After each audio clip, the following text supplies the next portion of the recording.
Eu tô aqui hoje no Parque do Ibirapuera, em São Paulo, e eu quero contar para você a história de um rapaz que era roqueiro, que era agnóstico, que vivia uma vida perdida, mas que teve um encontro com Jesus dentro do seu quarto. Sim, Jesus apareceu para ele dentro do seu quarto. E talvez você não precise acreditar nisso agora, mas eu te convido a escutar essa história junto comigo e aprender que Jesus, ele tem sim suas formas e suas maneiras misteriosas de operar, que desafiam a lógica humana e que ultrapassam os limites da razão. Porque quando a gente fala de Jesus, a gente está falando de fé, daquilo que vai para uma compreensão além da nossa própria razão, do nosso próprio intelecto e entendimento, e que entra no campo daquilo que é sobrenatural, daquela verdade que está para além do entendimento racional. E se você está querendo descobrir ou conhecer mais sobre Jesus, se ele tem falado ao seu coração nos últimos dias, esse vídeo é para você que deseja saber mais e conhecer mais sobre ele, sobre a fé em Jesus Cristo, e é um vídeo para você entender de uma vez por todas que Deus, ele sim, ele está presente, ele nos ama e ele se importa sim com os seres humanos nessa época. Em pleno século XXI, Deus, ele opera milagres e ele transforma vidas. Transforma inclusive da água para o vinho,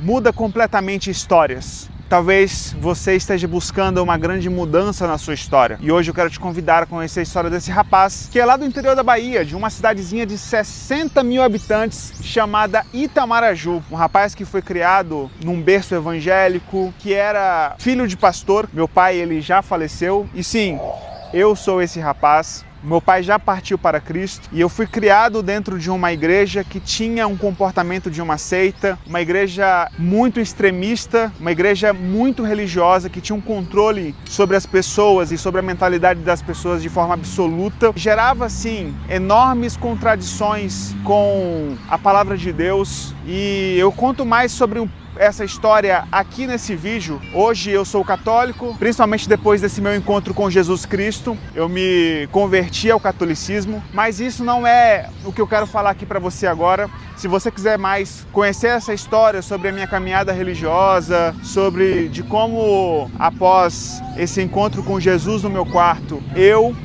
me converti ao catolicismo, você pode assistir esse vídeo aqui. Em toda a minha adolescência, eu tinha uma curiosidade muito grande sobre a fé. Por ser filho de pastor e viver no ambiente eclesiástico, eu queria muito conhecer mais sobre a verdade que eu acreditava e que eu professava. Eu li por 3 vezes a Bíblia protestante dos meus 15 aos 17 anos. Eu li diversos livros teológicos na época para conhecer mais sobre essa verdade que eu acreditava. Só que, na época, eu vivia, como eu disse, numa seita religiosa, numa igreja que tinha um comportamento de uma seita. Eu vivia debaixo de um controle religioso muito grande. Eu, na minha adolescência, só para você entender o que eu tô falando, era pecado ir ao cinema, eu não podia vestir bermuda, porque eu era um filho de pastor. E lógico, eu não tô colocando a culpa nos meus pais por conta disso. Meus pais sempre foram pessoas maravilhosas, pessoas gentis, de bom coração, mas eles também eram frutos do meio, eles faziam parte e eles tinham que também seguir aquelas regras. E durante muito tempo eu vivi numa prisão, num cárcere religioso. Eu não podia, como eu disse, ir a um cinema, eu não podia colocar uma bermuda, tudo era pecado, tudo era errado. Por mais que eu amasse Jesus no meu coração, eu vivia sufocado por uma prisão religiosa. E quando eu fui crescendo, eu fui também tendo acesso aos bastidores religiosos e eu fui vendo as coisas horríveis e sujas que aconteciam por detrás dos bastidores, que aconteciam por detrás das câmeras, que aconteciam ali atrás quando ninguém estava vendo. E aquilo, de certa forma, me deixou muito triste, porque eu olhava para Jesus, eu lia os evangelhos, eu lia a Bíblia, eu lia os livros teológicos e eu falava, meu Deus, tudo isso é tão incrível, é tão fascinante, o reino de Deus é tão maravilhoso, mas por que as pessoas agem dessa forma, tão contraditórias com a palavra de Deus? Por que elas dizem acreditar em algo que elas não vivem de verdade? Principalmente os líderes que deveriam dar exemplo para as pessoas. Por que eles não estão de fato vivendo aquilo que eles pregam? Por que eles estão agindo de forma tão mesquinha, leviana, perseguindo uns aos outros, difamando uns aos outros nos bastidores religiosos? E aquilo me fez entrar num profundo estado de confusão mental, de descrença. Eu passei a olhar para Deus, para a verdade do Evangelho com desconfiança. Porque se aquilo que era dito nos evangelhos era uma coisa, mas aquilo que era vivido na prática era uma outra coisa, principalmente pelos líderes daquele ministério, daquela igreja, que deveriam ser os faróis, os exemplos de fé. Na minha imaturidade como adolescente, como um moleque novo, que não sabia nada da vida ainda, eu comecei a achar que a culpa era de Deus, que na verdade, nem que a culpa era de Deus, que aquilo era uma mensagem fabricada, que aquilo era um controle, uma narrativa meramente humana para controlar e dominar a mente, o dinheiro das pessoas. Eu comecei a achar que aquilo ali era tudo controle religioso, era tudo narrativa inventada para poder manipular e controlar pessoas. E no auge da minha maturidade eu transferi isso para Deus. Eu falei, esse Deus não existe. Esse Deus, ele não é verdade. Ele não é verdade, ele não pode ser verdade. Porque aquilo que eles estão pregando, eles não estão vivendo. Talvez você se sinta assim também em relação à fé, ao evangelho, à igreja, a Jesus. Talvez você ache que aquela frasezinha famosa que tem por aí, Jesus é maravilhoso, o que estraga é o fã-clube. Mas deixa eu te dizer uma coisa, as pessoas elas não são perfeitas, infelizmente sim. Muito daqueles que dizem e que falam sobre Jesus, eles têm dificuldade de viver o que prega. E eles sim se tornam vampiros emocionais da fé, bruxos controladores da narrativa religiosa. Mas Deus não tem nada a ver com essas pessoas. E você pode ter certeza que se Deus existe e os evangelhos são verdade, se Cristo morreu na cruz do Calvário, há uma justiça divina esperando por essas pessoas muito grande. Mas deixa eu te contar aqui a parte boa da história, porque Jesus ele é real e ele apareceu para mim no meu quarto. Ele me deu uma oportunidade que eu preciso compartilhar ela com você porque ela foi tão grande, ela foi tão linda, ela transformou a minha vida da água para o vinho, das trevas para a luz, do ódio para o amor. Ela transformou o meu intelecto, ela transformou as minhas crenças interiores mais profundas, ela enraizou em mim a verdade do evangelho e eu preciso compartilhar isso com você, porque eu sei que talvez você esteja sofrendo com a falta de sentido, você esteja morrendo por dentro neste mundo sufocante, que não oferece nada para nós, apenas aparências, apenas artificialidades, apenas uma superfície de verdade, mas que não tem nada de essência lá no fundo, mas que por detrás, no nosso interior, não nos alimenta, nos deixa vazio e sempre vazio. E no auge da minha maturidade, como eu estava dizendo, eu me afastei da igreja e parti para conhecer o mundo. Assim como a parábola do filho pródigo, do filho que tinha tudo na casa do pai, mas que quis pegar a sua herança e conhecer o mundo, conhecer os prazeres da carne, conhecer o lado B da vida, conhecer o que existia por aí. Será que eu estou perdendo algo? Será que tem alguma novidade, alguma coisa que eu não estou sabendo ainda? Eu quero descobrir. E esse foi o sentimento que me levou a abandonar o ambiente religioso que eu vivia, a me afastar de Cristo, a entrar num profundo agnosticismo, que é uma dúvida total, uma dúvida permanente. Diferente do ateu, o agnóstico, ele não tem certeza que Deus não existe. O ateu, ele tem certeza que Deus não existe. O agnóstico, não. O agnóstico, ele não tem certeza que Deus não existe. Mas também ele não tem certeza que Deus existe. Ele está num caos total, numa dúvida permanente, num estado de crise profundo. E foi aí que eu entrei. Eu não poderia afirmar que Deus não existia, eu não tinha provas racionais suficientes para isso. Nem existem provas racionais suficientes para dizer que Deus não existe, essa é a grande verdade. Mas eu também não poderia afirmar que Ele existia de fato, porque tudo que eu tinha visto até aquele momento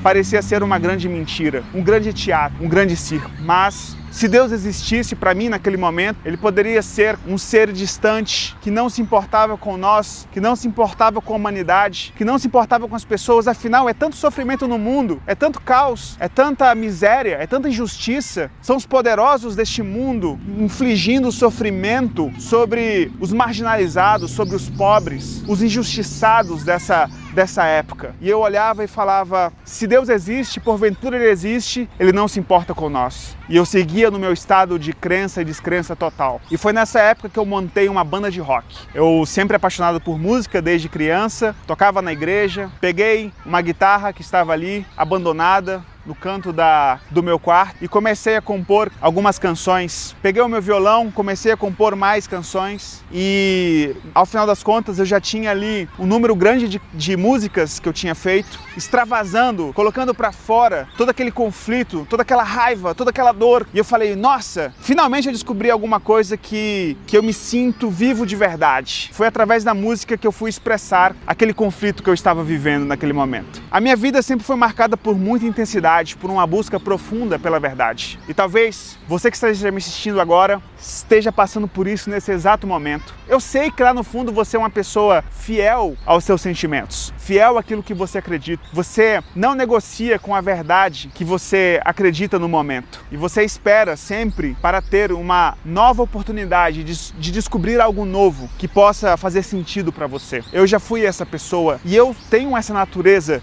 de uma profunda busca pela verdade. E talvez seja por isso que Cristo apareceu no meu quarto. E eu tenho certeza que Ele pode aparecer para você também. Ele pode te tocar também. E naquele momento de dor, de caos profundo, eu simplesmente me afundei naquele universo do rock. Comecei a compor várias músicas, várias canções e fui para Vitória, no estado vizinho, montar a minha banda de rock. Cheguei lá como um garoto do interior que não conhecia nada da vida, no meio de roqueiros tatuados, no meio de uma galera alternativa, com ideias diferentes, com novidades que eu ainda não tinha vivido, não tinha alcançado. E tudo aquilo me pareceu encantador logo de começo. As pessoas pareciam ser mais livres, mais desregradas, descompromissadas com aquelas regrinhas morais que pareciam agora ser tão chatas. E eu entrei por aquele universo para poder me expressar, para poder viver aquela falsa liberdade, para poder dar um sentido para o meu caos interior, ocupar a minha alma que estava sentindo aquele grande vazio. Naquele momento eu vivi anos de grande intensidade, vivendo experiências que eu pensava na época que era uma busca pela minha liberdade, mas que na verdade estavam me matando ainda mais por dentro. Eu conheci as drogas, eu conheci o sexo sem compromisso, eu conheci uma falsa alegria e uma falsa liberdade que não preenchem um homem e nem a mulher de verdade. Eu vivi coisas que eu não me orgulho e que eu não quero deixar aqui de testamento para os meus filhos. Então, eu não vou entrar em detalhes, mas eu vou dizer uma coisa para você. Tudo aquilo que eu vivi naquele momento, com a minha guitarra na mão, tentando expressar os meus sentimentos, tentando buscar aquela liberdade, eu estava profundamente motivado pela busca da verdade. Eu queria encontrar a verdade neste mundo, nesta vida. Eu queria tocar algo que fosse real, que fosse de fato preenchedor do meu vazio existencial. E naquele momento eu passei por experiências que me fizeram duvidar da minha própria sanidade mental. Eu entrei cada vez numa crise mais profunda, eu fui me afundando, eu me envolvi com as pessoas erradas e como adulto, hoje eu reconheço que muito mais do que me envolver com as pessoas erradas, eu também fui a pessoa errada. Eu também me tornei a pessoa errada naquele momento, naquele recorte da minha vida. E eu comecei a ter inclusive atitudes que não condiziam com a minha própria essência, que não condiziam inclusive com a verdade daquilo que eu acreditava naquele momento, que não condiziam com aquilo que os meus pais tinham me ensinado, com a criação muito boa e maravilhosa que eu tive na infância. E eu comecei a me decepcionar com aquelas pessoas que estavam ali à minha volta naquele momento. Eu comecei a me decepcionar comigo mesmo, com as minhas próprias atitudes. Eu comecei a provar do veneno do mundo. Eu comecei a, de fato, cair num estado profundo de miséria espiritual. E ali em Vitória, tudo deu errado. Tudo, graças a Deus, deu errado. E que bom que deu errado, senão eu não estaria falando com você aqui agora. E eu voltei para Bahia, eu liguei para minha mãe e falei, mãe, tudo deu errado aqui em Vitória. Eu quero recomeçar a minha vida. Você me ajuda? Você e papai podem me ajudar a recomeçar a minha história? E minha mãe disse, claro, meu filho, venha. Nós estamos de portas abertas esperando você. Na época, os meus pais estavam passando por uma grande dificuldade financeira. Nós estávamos tendo que contar as moedas para poder comprar ovos na quitanda perto de casa. Então, não havia vacas gordas, pelo contrário, as vacas eram muito, mas muito magras. E meu pai, ele fez questão de pegar a última reserva que ele tinha, os últimos recursos e comprar os meus livros para eu poder estudar para concurso público. Teve um dia que meu pai chegou para mim e falou, meu filho, eu deixo de fazer o tratamento dos meus dentes, eu deixo de cuidar da minha boca mas você vai estudar e você vai mudar de vida. Esse não vai ser o seu destino. O seu destino não vai ser um fracassado. Você vai conquistar a vitória e eu vou te ajudar. Meu pai hoje está com Deus. Por mais que hoje eu tenha me tornado um católico, mas eu tenho um profundo respeito por todos os evangélicos, pela minha família, que ainda são evangélicos, pelo meu pai, que foi um grande homem de Deus, um homem de verdade. E naquele momento eu comecei a estudar 8, 12 horas por dia, todos os dias, inclusive finais de semana. Tudo que eu queria era sair daquela situação que eu estava. Eu não queria estar na casa dos meus pais, eu tinha 26 anos de idade. Imagine o que é você ter 26 anos de idade morando na casa dos seus pais. E eu queria sair daquele buraco. Só que eu estava sentindo um ódio profundo do meu coração, porque eu achava que a vida tinha sido injusta comigo. Eu achava que aquelas pessoas que eu tinha confiado tinham me traído. E algumas tinham sim, de fato, me apunhalado pelas costas. E eu estava movido por um profundo ódio interior. E tudo que eu queria era, eu vou sair deste buraco, eu vou dar a volta por cima e eu vou me vingar dessas pessoas que me fizeram tão mal. E eu comecei a nutrir esse sentimento ruim, esse ódio dentro de mim, cada vez mais. E aquilo começou a me corroer por dentro. Eu me tornei uma pessoa agressiva, uma pessoa rancorosa, uma pessoa difícil de lidar, com a profunda desordem emocional, com um caos interior, e eu me tornei uma pessoa irreconhecível. Eu não me reconhecia na frente do espelho. Eu olhava e me perguntava, quem sou eu? Esse não sou eu de verdade. Talvez você esteja passando por isso agora. Talvez você não se reconheça mais olhando em frente do espelho. Talvez você tenha se desconfigurado tanto, se perdido tanto, que você não saiba nem quem mais você é. Eu já estive aí no seu lugar. E nessa maratona de estudos desenfreadas, estudando horas e horas por dia, 12, 14 matérias de direito, raciocínio lógico, matemática, português, administração financeira e orçamentária, direito constitucional, administrativo, todas as matérias de concurso. Eu comecei a literalmente me desesperar. A razão que eu tinha cultivado no meu agnosticismo já não era suficiente para dar um chão para a minha vida. A miséria espiritual que eu estava era tão pesada que eu já não tinha prazer em viver. Tudo que me nutria e que me motivava era esse ódio, era essa raiva, era essa vontade de sair daquele buraco, de não me sentir um derrotado. E eu lembro que um dia minha irmã, ela arranjou um namorado e eu não gostava desse namorado dela. E ela falou que ia levar o namorado para a festa de aniversário do meu avô, que na época ainda estava vivo. E eu falei, olha, se ele for, eu não vou, eu não entro no carro. E ela levou ele, e eu não entrei no carro.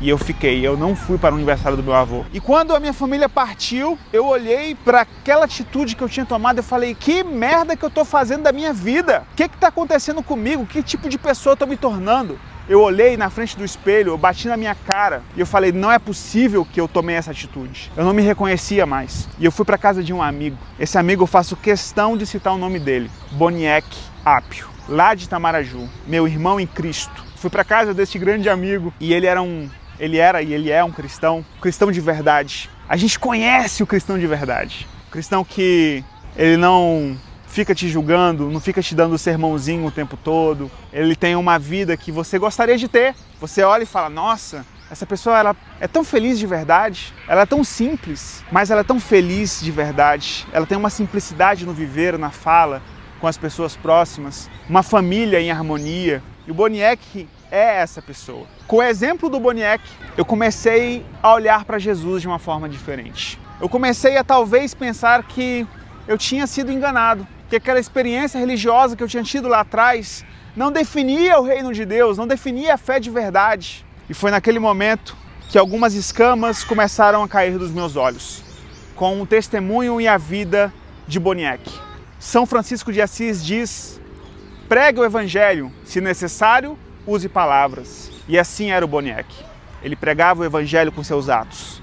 Ele pregava o evangelho com a sua própria vida. E foi durante esta época que eu estava me sentindo tão mal, que eu comecei também a ler o livro do Dostoiévski, que eu indico muito para você, Os Irmãos Karamazov. E esse livro, ele foi uma porrada intelectual para minha mente. Eu não vou aprofundar nisso agora, porque senão o vídeo vai ficar extremamente longo, mas um momento posterior nós podemos fazer um vídeo só sobre este livro. E os Irmãos Karamazov me deu uma porrada intelectual. Quem já leu Dostoiévski sabe que é muito difícil você continuar duvidando da existência de Deus depois que você tem uma experiência com Dostoiévski, uma profunda experiência com Dostoiévski. E com o exemplo do Moniek, a leitura de Dostoiévski, me faltava algo, me faltava uma experiência de fé, me faltava acreditar de verdade. A sementinha já estava sendo plantada, o trabalho já estava sendo feito. Foi quando a minha família foi para o aniversário do meu avô e eu fui para a casa do Moniek. Ele morava pertinho de mim. Indo até a casa do Moniek, cheguei lá, ele estava com a família dele e eu cheguei até ele e falei: Boni, aconteceu isso. Eu briguei com a minha irmã, com a minha família por um motivo totalmente fútil. E cara, eu não sei o que eu faço, eu tô mal, eu tô tendo atitudes que eu não deveria ter. E foi nesse momento que eu dei abertura que ele começou a falar de Jesus para mim, de uma forma única, incrível, livre, amorosa, caridosa, verdadeira. Foi quando, escutando Jesus, eu comecei a me aproximar mais, não do Jesus daquela igreja que eu havia frequentado, daqueles líderes religiosos malvados e perversos, mas o Jesus dos evangelhos. O Jesus filho da Virgem Maria, o Jesus que salvou a mulher adúltera, o Jesus real, vivo dos evangelhos, o Jesus que cura a ferida da alma humana, o Jesus que tem um toque e um afeto de um amor tão puro que nada nessa vida se compara. E eu escutei sobre esse Jesus durante aquela noite. Quando foi, logo pela manhã cedo, eu dormi no sofá da casa do Moniek e lá para 5, 6 da manhã eu me levantei, a gente morava próximo, mais ou menos uma distância de 100 a 200 metros, e eu me levantei e fui para casa. Fui caminhando e tava uma manhã gostosa, um calor radiante, aquele nascer do sol gostoso, com uma brisa gostosa. E eu fui caminhando e naquele momento eu sentia algo convulsionar dentro de mim. Uma faísca, uma pequena fagulha de fé se acendendo e criando uma combustão no meu coração. Aquele coração que já estava apagado, que já estava vazio, endurecido, morto, subjugado. Eu comecei a sentir uma fagulha de amor, uma fagulha de fé incendiando o meu coração. Quando eu cheguei em casa, eu entrei para dentro do meu quarto. Não havia ninguém dentro de casa e eu entrei para dentro do meu quarto. Eu fechei a porta e eu me ajoelhei.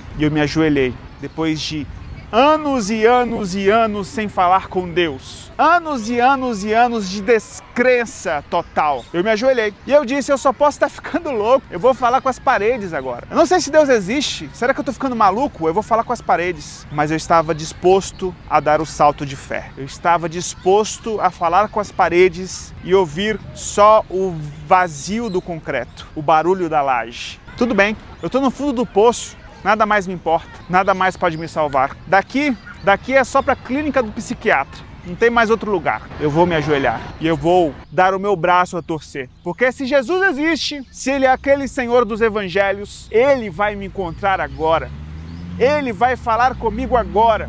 Se Deus, Ele se importa com a humanidade, se Deus, Ele é amor, Ele é verdade, Ele vai me tocar agora. E foi neste exato momento que eu me ajoelhei e eu falei, assim como eu estou falando com você aqui agora: Deus, se você existe, se você é real, por favor, eu estou no fundo do meu poço, eu não sei mais para quem recorrer, eu não sei mais para onde ir, eu não tenho mais o que fazer. Esgotaram-se todos os meus recursos, racionais, emocionais, financeiros, não sei mais o que fazer. Eu bati no fundo do poço. Como era difícil estar no fundo do poço. E num ato de contrição perfeito, eu me entreguei totalmente ao Deus do Evangelho. Jesus Cristo de Nazaré, plenamente homem, plenamente Deus, o Senhor dos senhores, o Rei dos reis, o simples homem da Galileia. Eu me ajoelhei e falei: Senhor, se Tu existes, e se Tu de fato se importa com a humanidade, e se Tu me ama, aparece para mim aqui agora. E Jesus, Ele não apareceu, não visivelmente. Eu não vi Ele com os meus próprios olhos, mas eu senti um toque na lateral do meu ombro. E naquele momento que eu recebi aquele toque, uma onda de um puro amor cristalino se irrompeu e desceu sobre a minha vida, da cabeça até os pés. Nenhuma droga, nenhuma experiência sensorial, nada que eu tinha vivido na minha vida, nem naquele momento e nem hoje, se compara àquele toque de puro amor que eu recebi naquele momento. E naquele momento, o amor de Cristo me tocou. O dedo de Cristo me tocou. E eu comecei a sentir uma alegria indescritível, um amor profundo. Eu comecei a me sentir perdoado de todos os meus pecados. O meu coração, ele parecia que estava dentro de um bolo de arame farpado, ensanguentado, preso, sufocado. E eu senti como se o meu coração ele estivesse sendo liberto naquela hora. Que eu pudesse respirar de fato, de verdade. Havia um profundo peso sobre os meus ombros. Eu estava até começando a andar envergado. E eu senti fisicamente uma leveza total, uma leveza profunda. A minha mente estava conturbada, o meu lobo frontal estava carregado. E naquele momento é como se eu tivesse recebido uma nova consciência. É como se eu tivesse recebido um reset total. É como se Cristo estivesse resetando a minha mente, o meu hardware e limpando a minha alma. E eu levantei daquele chão. Uma nova criatura, uma nova pessoa. Eu tinha vontade de pedir perdão, de perdoar. A primeira coisa que eu fiz foi perdoar todos os que tinham me machucado. E eu queria pedir perdão para todos que eu tinha machucado. Eu queria sair na rua e abraçar o velhinho e falar: nossa, cara, a vida é linda, Jesus é lindo, tudo é maravilhoso. Eu me senti conectado ao universo, à natureza, a tudo que existe. E a partir daquele dia, eu ganhei um profundo significado de vida que nunca mais irá passar. Deus me tocou naquele momento. E quando os meus pais voltaram de viagem, eu contei para eles o que tinha acontecido e todo mundo lá em casa começou a chorar. Eu abracei, eu pedi perdão a eles. A minha família recebeu uma alegria tão indescritível naquele momento. O meu pai começou a chorar, a minha irmã começou a chorar, a minha mãe. E tudo se fez novo a partir daquele dia. A vida ganhou um sabor diferente, a vida se tornou uma experiência totalmente diferente do que eu tinha vivido até agora. Esse foi o meu encontro com Cristo. Esse foi o dia que Jesus ele foi e me visitou lá dentro do meu quarto. Depois dessa experiência que eu tive, muita coisa aconteceu. Hoje eu encontrei uma igreja, eu estou na igreja católica, foi aonde Deus ele me direcionou para estar. Hoje eu sou tão feliz por isso, mas eu passei durante alguns anos, depois dessa experiência, desigrejado, sem querer voltar para nenhuma igreja ou sistema religioso, mas isso é um papo para um outro vídeo. Se você, inclusive, é um desigrejado, se você ama Jesus, mas está distante da igreja, coloca aqui para mim nos comentários e me diz se você gostaria que eu fizesse um vídeo sobre esse período que eu passei como um desigrejado. Meu querido, saiba de uma coisa, Jesus é real, Ele te ama, tanto que sim, Ele deu a vida por você. É real, os evangelhos, a história é real e ela está sendo escrita agora, a história é eterna. Essa história não ficou no passado. Ela é viva e ela pode tocar e transformar a sua vida hoje. Basta você pedir aí dentro do seu quarto. Você não precisa sair do seu quarto. Jesus ele vai até você. Mas para isso, você precisa de um ato de contrição perfeito. Você precisa se entregar sem reservas para Ele.